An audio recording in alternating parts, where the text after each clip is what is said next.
So I hope you can remember what I think I said in the opening talk, that the unfolding of the instructions is not linear. It can't really be linear.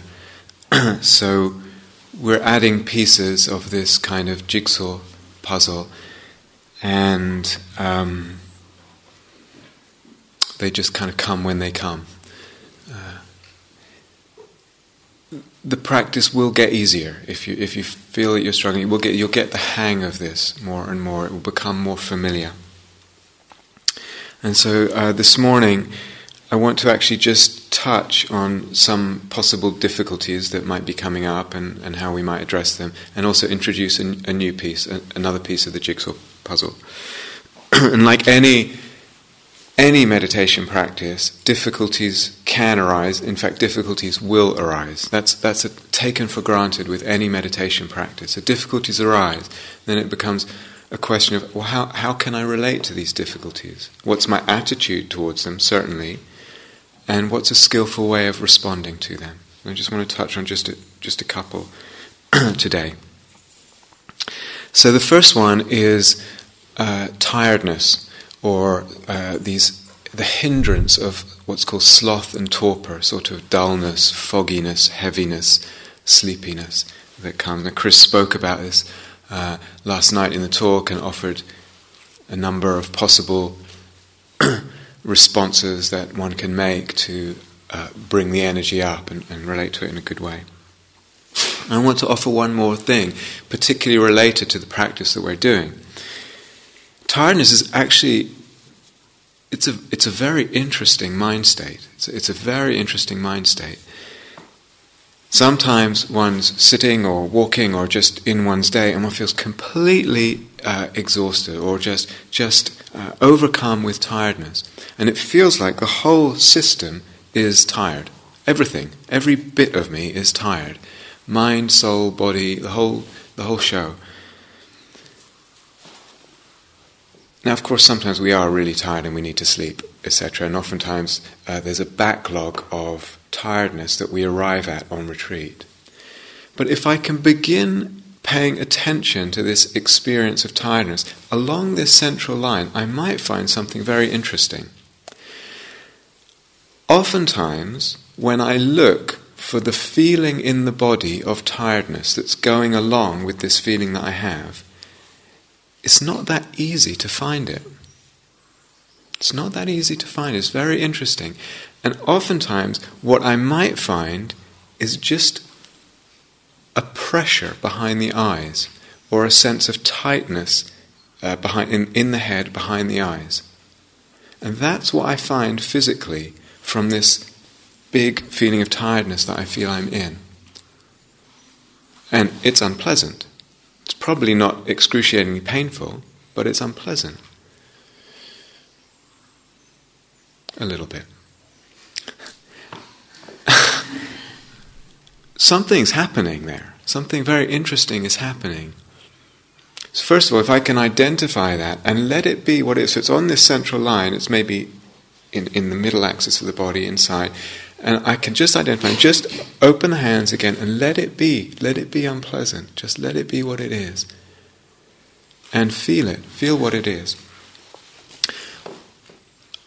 The whole enormity of the tiredness can sometimes begin to clear. And it's actually a much smaller experience, a much more handleable experience. If I really investigate this, what I notice, I'm not saying 100% of the time, but more times than, enough times to be surprising. What I notice is that with this little ball of tightness or pressure or heaviness behind the eyes, there is a response of aversion to it. I don't like it. I want to get rid of it. And that wanting to get rid of it somehow makes it balloon up to encompass the whole of the being, feels like. Do you understand what I'm saying? Check it out. So I'm not saying it will be this, but it's quite interesting.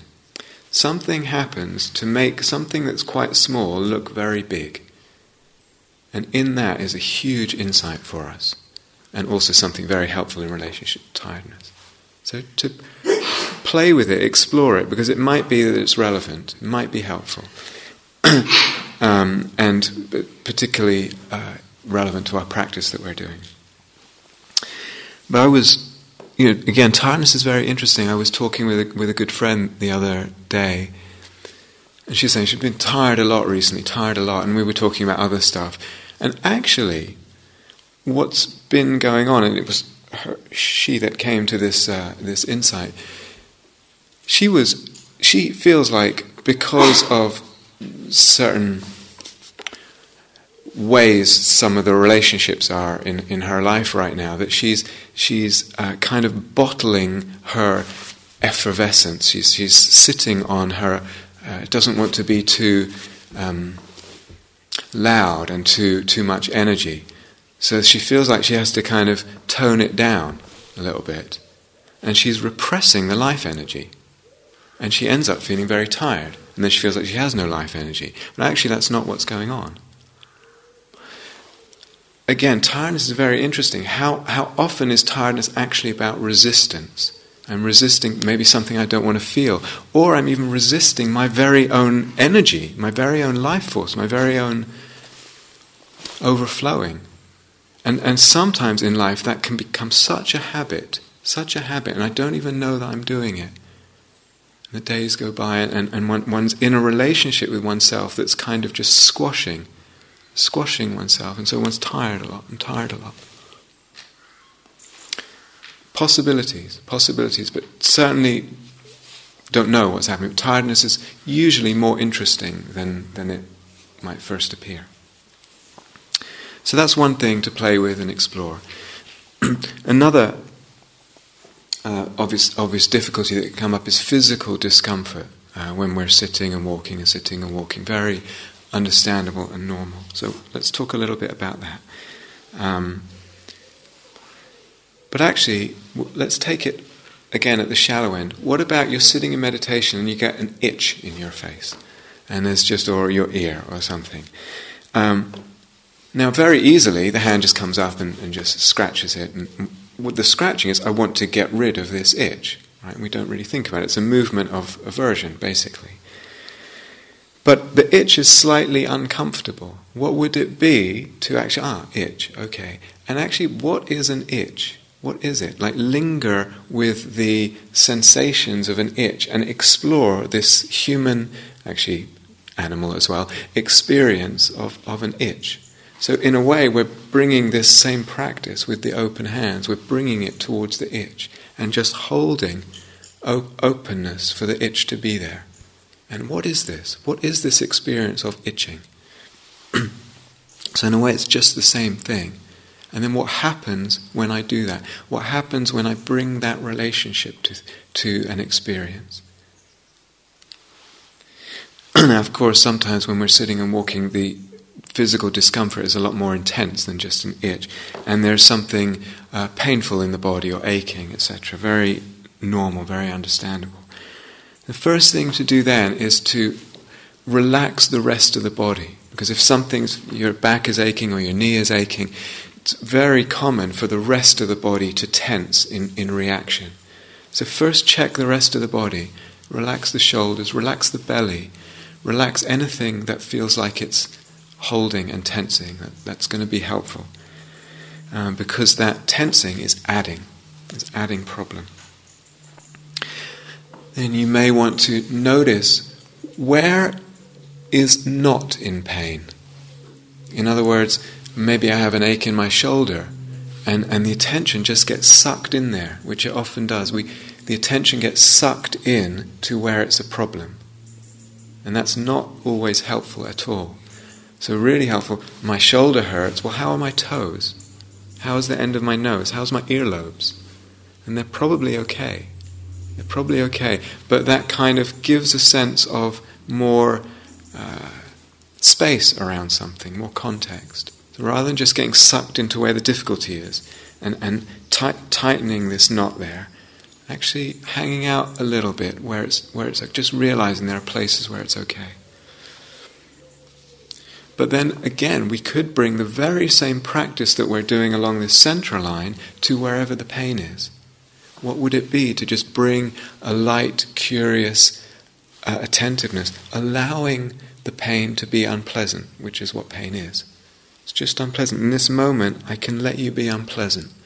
And there's this allowing and this curiosity there.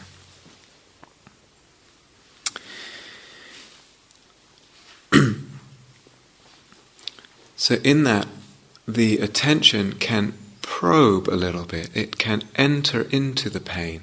I sort of target the pain and go inside the texture of it with the attention.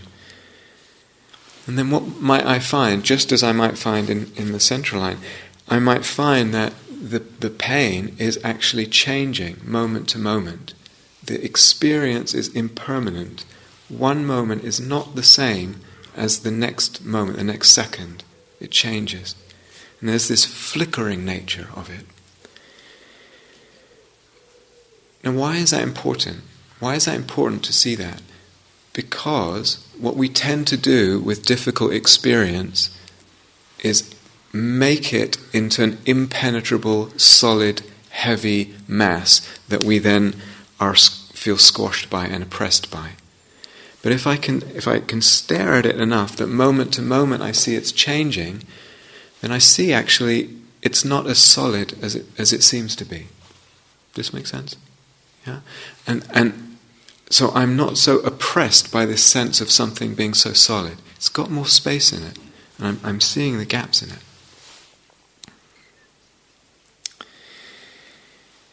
It can be also very helpful when there's physical discomfort to, we'll talk much more about this later on the retreat, to actually open up the awareness quite broadly. In a way, when there's difficulty, like I said, the attention can tend to shrink into it, and that's not helpful. It's not helpful. But if you open up quite a space and be with listening and the sense of the space in the room, it's almost like the pain has a bigger context, and that's really, really helpful.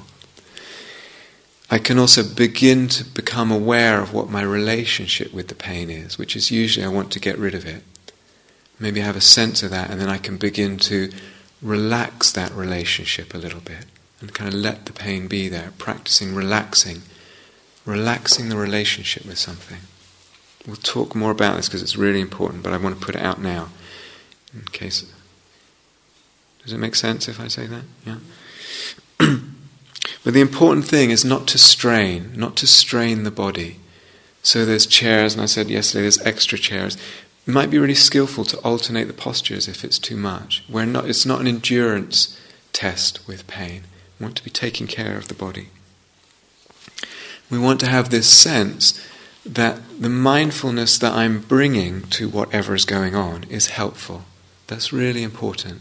So if I'm just trying to endure a pain, it may not be that the way I'm paying attention to it is very helpful at all. I'm just getting into a struggle and a strain. It may even be hurting my body. The mindfulness then, the attentiveness is not helpful. So this is a whole other dimension of practice, to begin to ask and sense when our mindfulness is helpful and when it's something not helpful in it. We'll say much more about this, but again, I'm throwing it out now.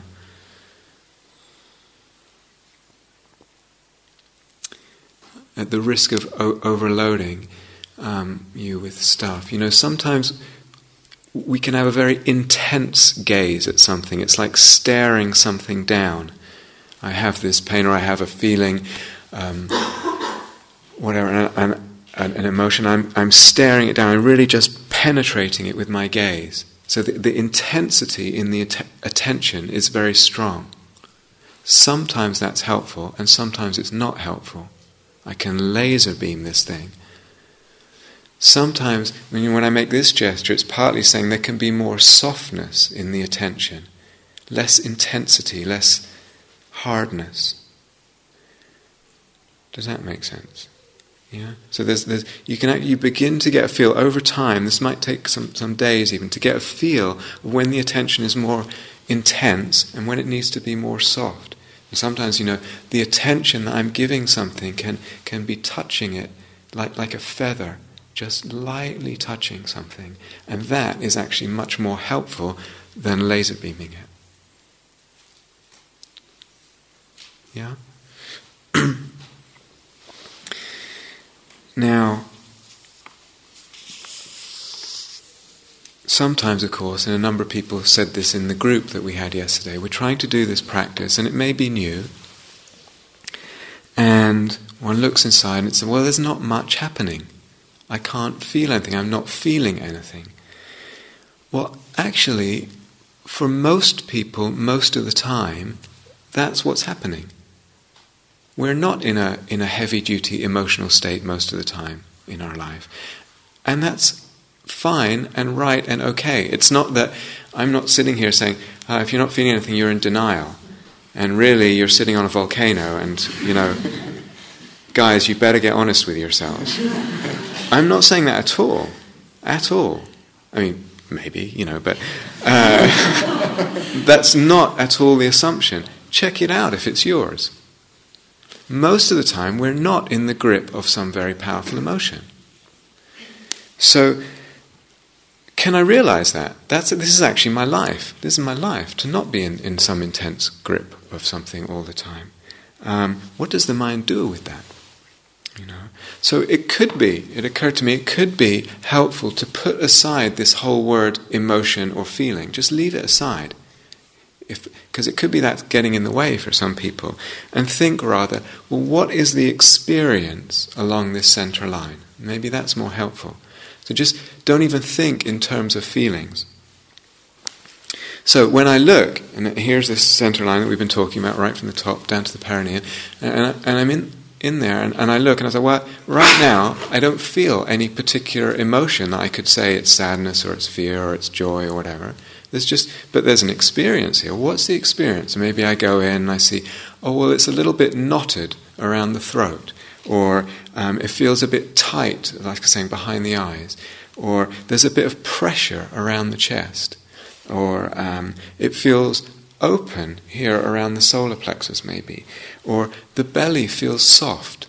These are very, it's just an experience somewhere along the central line. Or maybe it feels tingly along a larger area, or warm somewhere. So maybe the word feeling is too loaded and too blinkered a little bit. Maybe I go in and there's a really feeling of nothing happening. It's kind of like a space. I go here in the belly and really, there's just space there. So maybe let's take that as an example. I'm looking for the experience and there's nothing there. There's nothing. But then I decide to just very lightly, with this feather attentiveness, look at the feeling of space that's there in the belly region. And I'm with it. Well, and that's interesting with it. Then it tightens a little bit. And then I'm with that. And then the tightening passes. And then it's the space again. And then I'm with the space a little bit more lightly. And it's as if there's a kind of melting, a melting in the space. And actually, that feels a little bit pleasant. It's very subtle, but it's a little bit pleasant. Well, that's interesting. It's shifting, and the very looking is part of what's shifting it. The looking is part of the whole thing. So I'm just with this, it's melting. It's a little bit pleasant. Maybe I can stay with that pleasantness in the same way. Or another time, maybe I go in and I'm looking and nothing particularly strong is standing out, and I look a little bit more closely, and I see, right down at the perineum, right at the bottom, it's like there's a little bit of tightness there, a little bit of holding.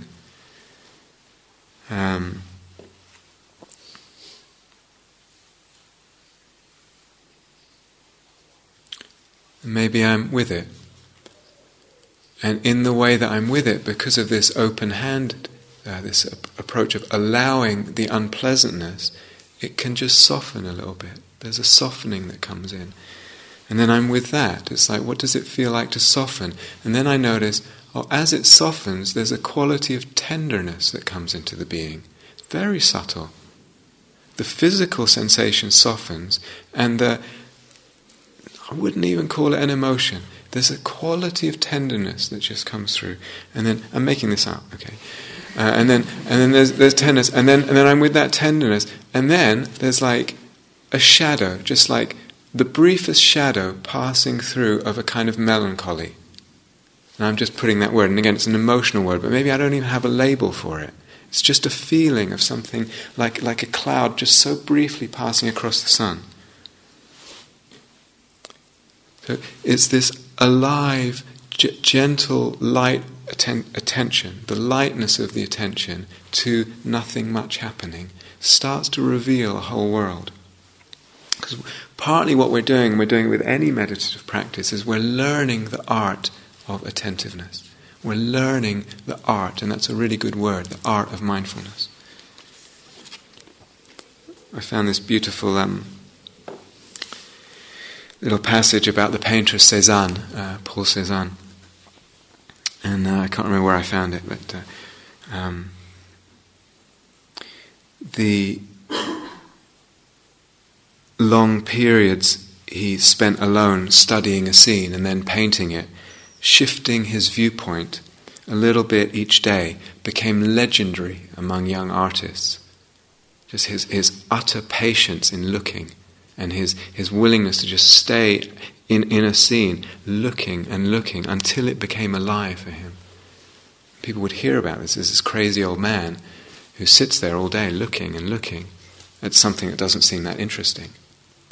And then he writes in a letter to his son, also called Paul, in 1906, and he says, "Here on the edge of the river, the motifs are very plentiful.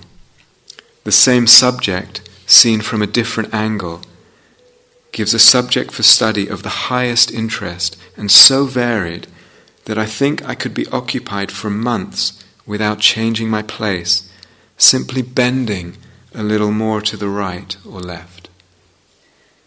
It's extraordinarily beautiful, and if you know his painting, it's just, he's a real master of looking and taking that looking inside.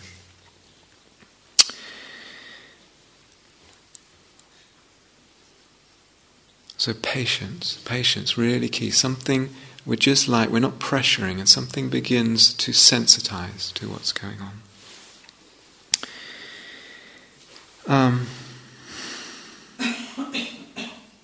I want to talk about resourcing, but I'm going to leave a lot of it out, and I'll talk about it another time. But I'll pull one thing out for now, and then we'll do an experiment. When I feel calm, in other words, not much going on, what happens when I pay attention carefully, lightly, caringly to that feeling of calmness or not much going on? And give that attention. What happens if I can just sustain the attention on the experience of calm or not much? So that's a question for you to explore. Now, I would say that very interestingly, if I can just do that with the experience of it, what happens is the feeling of calmness can grow. It's very interesting. The feeling of calmness, the experience of calmness grows by giving it attention. And sometimes it even grows so much that it becomes deep peace or joy, but just through the attention. Possible. And in time, if I learn to pay attention to aspects of experience I would usually overlook, they can really build with the repeated attention to them. So actually, joy becomes kind of a groove for the mind. A groove. We're used to being in joy, and it becomes more and more accessible. But it's coming from sustaining attention on something that I would otherwise have overlooked, because it just doesn't seem worthy of attention.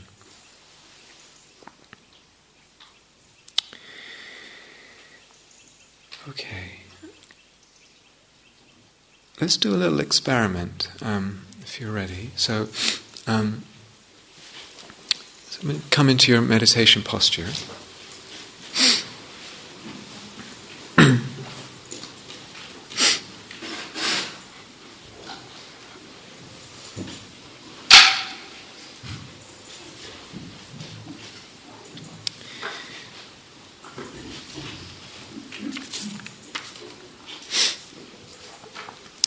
Okay, and again, just take take a little time to just settle in the body.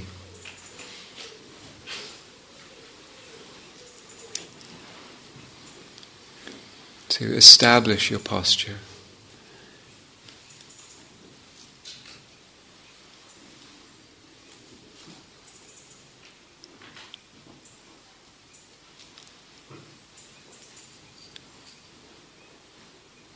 And to connect with this sense of kindness, this offering, this giving to ourselves.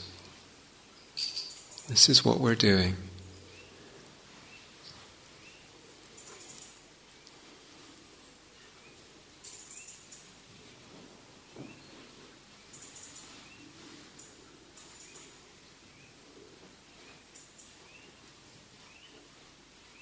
The practice is not a demand, is not a pressure, is not a should, is not a performance to prove our worth to ourselves or to others. It's simply this kindness, simply this caring for ourselves.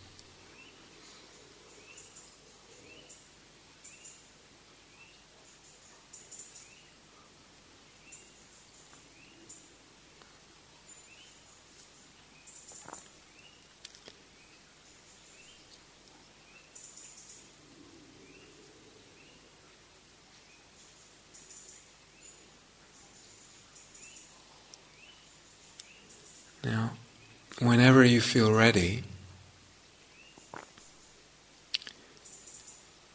becoming aware of how it feels to sit, and the feeling of sitting.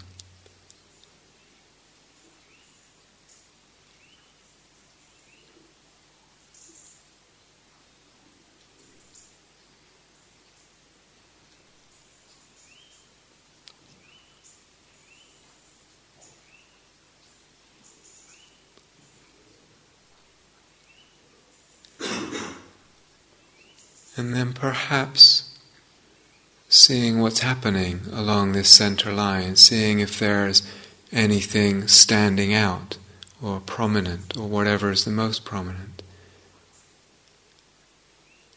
And just touching that with the attention, holding that in the open hands, whatever it is, and letting it be, allowing it to be. Pleasant or unpleasant or neither particularly.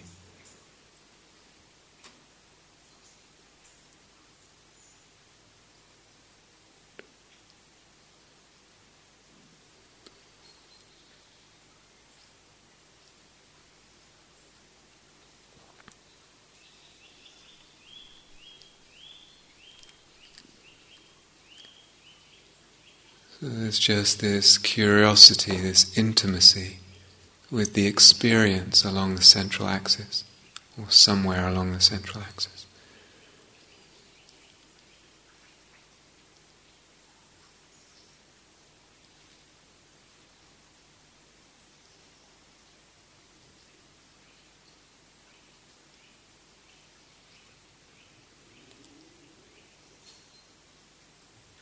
No pressure.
Now let's, if it's possible, to expand the awareness. So it's almost as if there's a balloon or a bubble of awareness. Rather than the central axis, actually you can feel the awareness expanding, pushing the edges almost of this balloon out. So it's even just a little bit bigger than the physical body. There's a space of awareness just around the body. So it's a bigger awareness. And one's stretching this balloon of awareness. You're stretching the awareness over this whole space that we call the body. So in a way, the body is in this little bubble. And that whole bubble, that whole balloon is filled with awareness. Bright and sensitive awareness. Feeling the texture of that space, the vibration of it. What does it feel like, that whole space? So there's a kind of global awareness of this whole area, this whole bubble, stretching the skin of the balloon.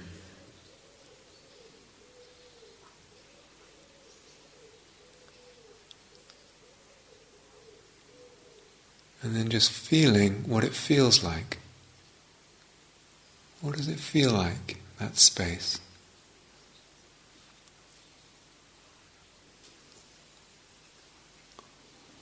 What's the quality, the felt kinesthetic sense?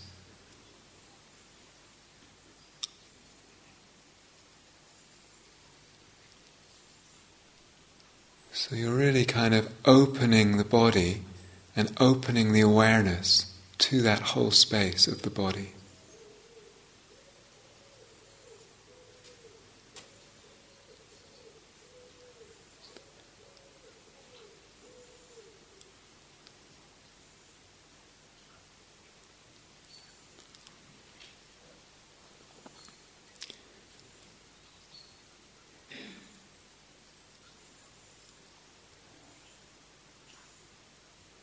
This balloon will keep shrinking. It will keep shrinking. That's the normal tendency.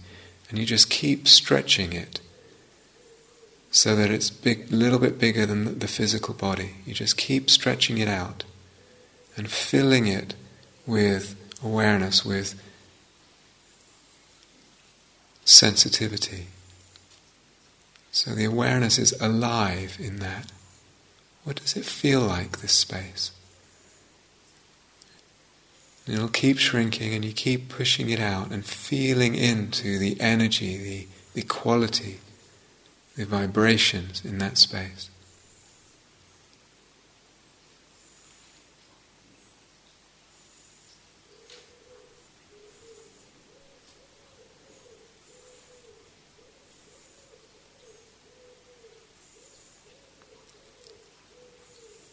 Again, no demand, no pressure, just letting the attention be light, letting the awareness receive whatever's there.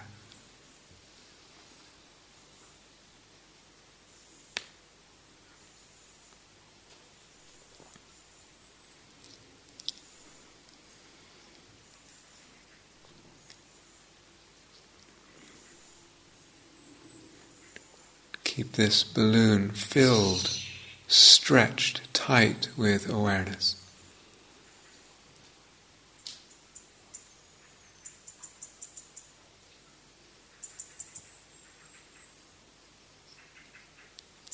And what's the sense inside?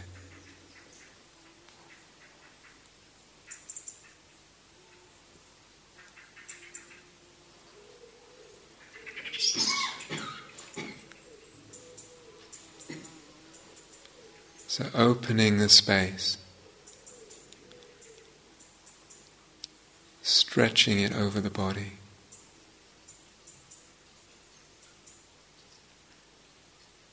letting the awareness fill that space.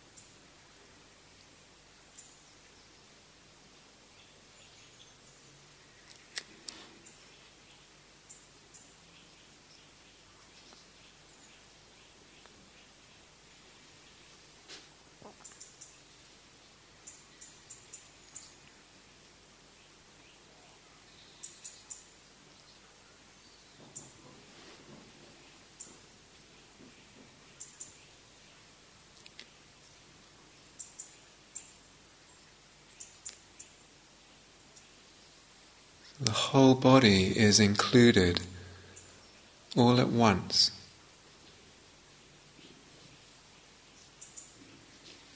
The legs, the arms, the head, the whole body is in this balloon.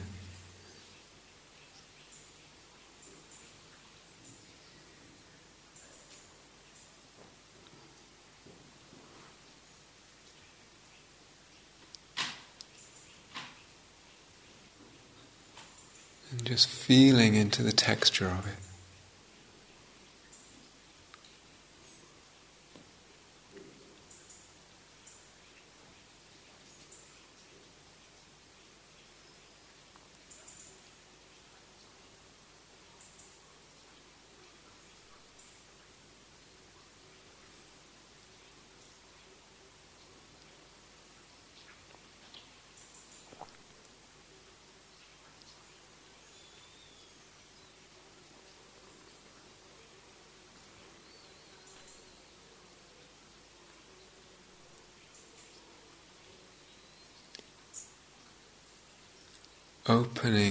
Opening the awareness, stretching it.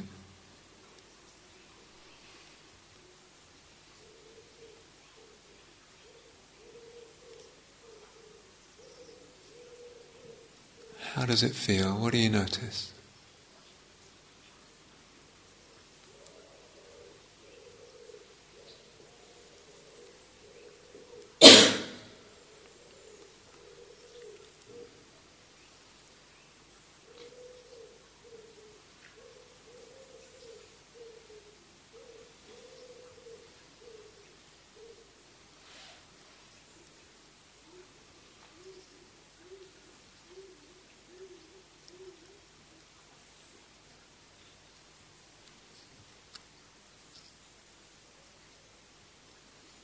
So we're less interested in the anatomical body and more in the feeling of this whole space.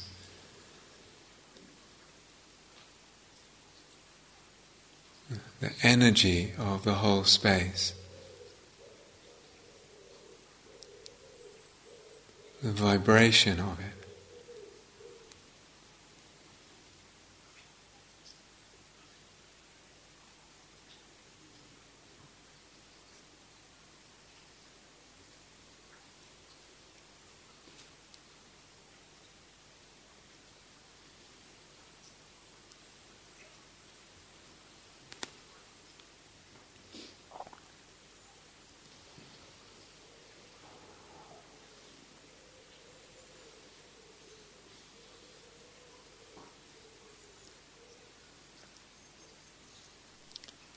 Keep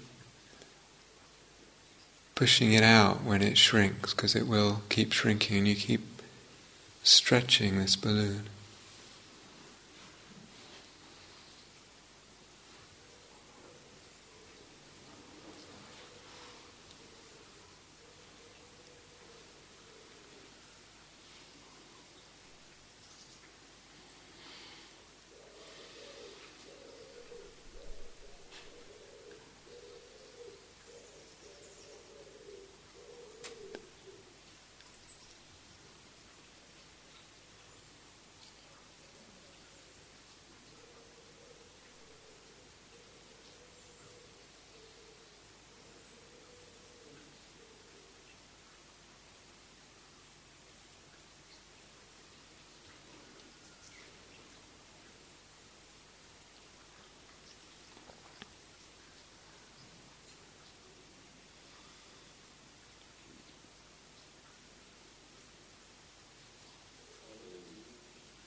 So in this larger balloon of awareness, this larger bubble of awareness,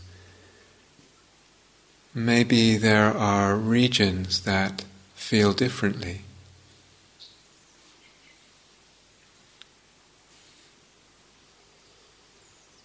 Just allowing all of that.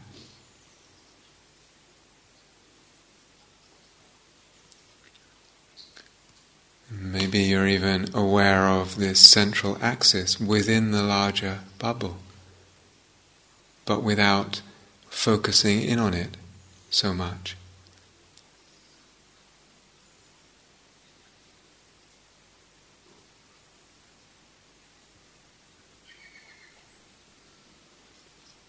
Just feeling, noticing whatever's there, however it is. Maybe the whole space feels quite uniform in its texture and its energy and its quality.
How was that? Fantastic. but I'm just interested. It helps me to know. Strange. Abstract. What? How do you mean abstract? That I don't really know how it goes. I don't really know how to describe it. So I'm just sort of it feels nice, but I don't really have anything. Any words for it? Yeah. Okay. So Joe's saying, if you can't hear it at the back, first she said it's abstract, and I asked her what she meant by abstract, but then she said it feels nice, but I don't really have any words to describe it. Yeah, and I can't get into any detail about texture. Okay, and can't get into any detail about texture. But that's exactly right when we do this. Okay, so it's a different kind of attention. There's a way that the attention can be very detailed, or move in a way that it's actually, I wouldn't use the word abstract, I would say more spread, diffused, less detailed, and actually that's really helpful. It feels nice, but I can't exactly find the words for it. Yeah, so that's actually great. Anyone else? Yeah, okay. Very good, yeah. So for some people this is much harder. We're used to paying attention in a more directed way, and to be more global like that is very unusual. Other people, it's the other way around. It's easier to do that. So all I can say is the more practice, the more familiar it will become. And for other people, this was probably easier than the other thing we did, you know. So people are different, etc. Let's come back to that in a sec. So, anyone else? I've got an aversion to balloon. Okay. Bubble? Egg? Sphere? Sphere, maybe. Okay. What we're really doing is, yeah. Skin, so I don't like the idea of being the skin. I kind of, Okay.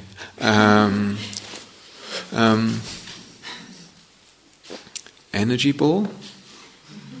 Yeah?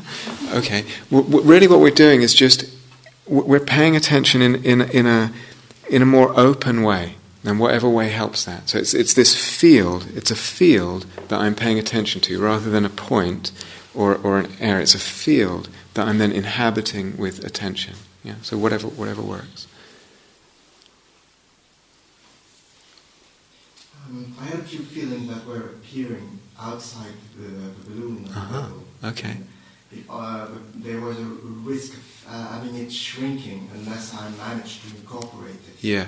So that's what happened. I managed to get a rising feeling incorporated inside the bubble. Good. And this way, this helped the bubble keep its form. Very good. Yeah. Could you hear that at the back? Yeah. Good.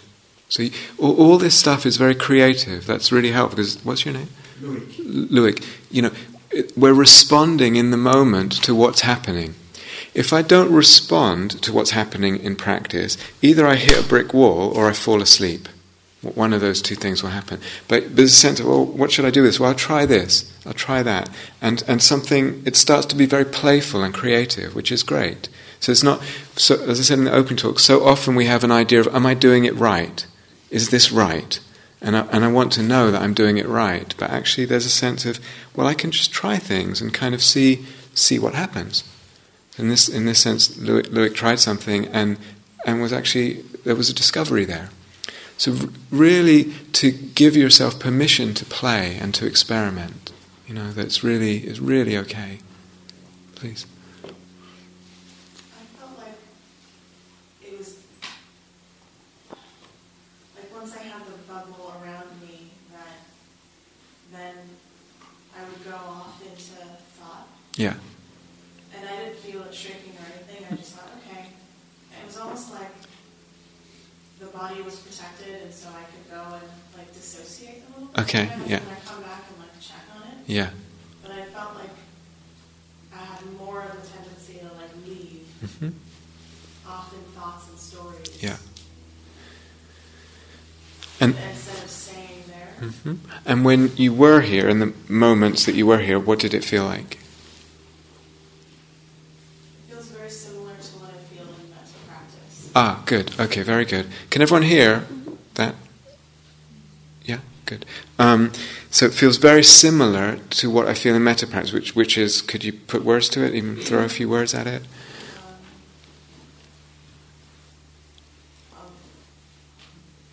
The first few words were love and kindness. Okay. Softness and protection and safety. Beautiful. Yeah, lovely. Softness, protection, safety, kindness, warmth, perhaps, you know, things like that. Great. Solidity too. Good. Great. Yeah, lovely. Solidity and safety. So that's great. Okay. And this is often, not always, but often what happens when you open up the field like that and you inhabit it a little bit. It's actually more pleasant than we might imagine. You know, there's actually a resource there. Now, what you're describing is also very interesting. And then it's like the mind doesn't stay there; it goes somewhere else. But there's something good for the mind here in this space. So it's a matter of just coming back and feeling out the texture of it more. So it's almost like bathing in that sense of what you described, the safety and the bathing in the kinesthetic sense of it. Does that make sense? In time, the mind gets used. the attention gets used to doing that, and it becomes a real resource. So there's just a habit to go off, and you bring it back and really, really feel it as much as you can. And that, as I said, it begins to become a kind of a groove, a place where the mind dwells in this space of well-being. Over time, really quite a lot of time, the habit changes. Yeah. So every time you notice it, just bring it back and enjoy that feeling more. Feel it and enjoy it, and something starts consolidating there. Does that make sense? Yeah? Great. Rosanna? I just thought at first that the egg, I imagined it as an egg, sort of encompassed also, it was much bigger. Mm-hmm. How big? Encompassed the outside. Yeah, okay. And so I sort of had to come back. Yeah. But it felt like a great tip on sort of bringing this feeling of protection everywhere one goes. Yeah, beautiful. Yeah.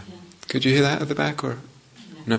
So Roseanne, right? Yeah, saying at first this egg, she was imagining it as an egg, and it got really big to include even the outside. So we're going to get to that as a different thing in a few days or some point, making it really big and seeing what that does. But for now, I'd rather not and keep it here. And then the sense of actually realizing, that this can be a sense of resource and protection that one's kind of taking with oneself. Yeah. But like Joe, like Joe said, it may be. So people are saying, it was really helpful. Some people, that was really difficult. I didn't feel anything. It was. It was even difficult to make the awareness big like that. People are different. The sort of styles of attention are different. Completely fine. So, but right now I think we have two kinds of practices. This central line thing and this bigger thing. And just play with them both. And over time you can develop them both for now. Eventually, this bubble thing that I'm talking about becomes a real resource. And sometimes, working with someone, there's real trauma there, or real something really difficult in the past, and the emotions are there, very strong, a lot of fear in relationship to them. And accessing this kind of thing, opening the awareness and actually realizing there's this sense of safety, there is this sense of well-being there, it creates a really helpful context for the difficulty. So one can resource oneself, then dip into the difficulty, and resource oneself and dip into the difficulty like that. Very, very helpful. So it enables one to approach what is difficult, because one is developing a store of something helpful.